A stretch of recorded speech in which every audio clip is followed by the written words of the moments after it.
आपका गांव कहाँ है? साधुपुर।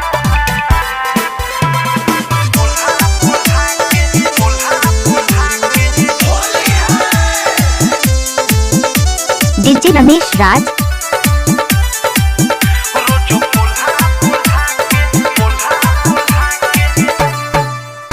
आपका गांव कहाँ है? साधुपुर।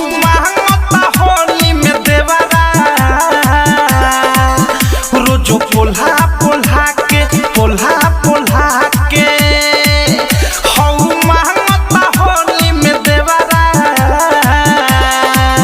रोजो पोल्हा पोल्हा के पोल्हा पोल्हा के हद के देह सुघारा रे। डीजे रमेश राज।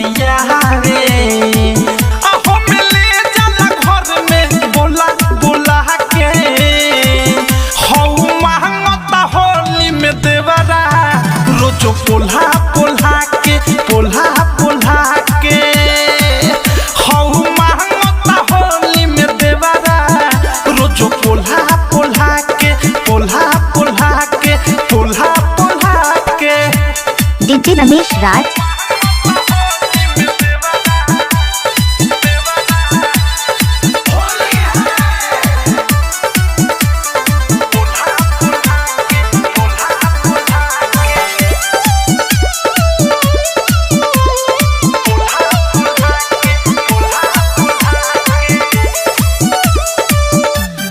आपका क्या नाम है? कपिल कंगारू। देखिए अकेला कन खींचा रे भीतरे भीतरे ऊंचा होता। कहो के भौजी त करे मन मौजी से जे पया चक में ढा होता। देखिए अकेला कन खींचा रे भीतरे। आपका क्या नाम है? रमेश राज। से जे पया चक में ढाहता। बाटे बनल पीछा लगुआ जब से चढ़ल बाटे फगुआ। डीजे रमेश राज। पिचकारी से डोला डोला के हौ महंगता होली में देवरा। रोज पोल्हा पोल्हा के पोल्हा पोल्हा के हौ महंगता होली में देवरा। रोजो पोल्हा पोल्हा के पोल्हा पोल्हा के पोल्हा पोल्हा के। आपका गांव कहाँ है? साधुपुर।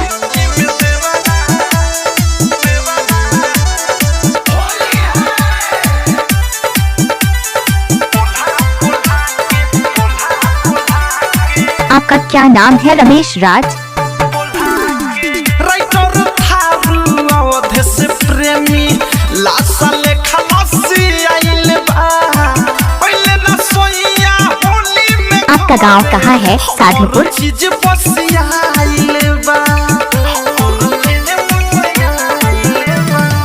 राइटर थारू अवधे से प्रेमी लासा लेखा लस्सी आइल बा।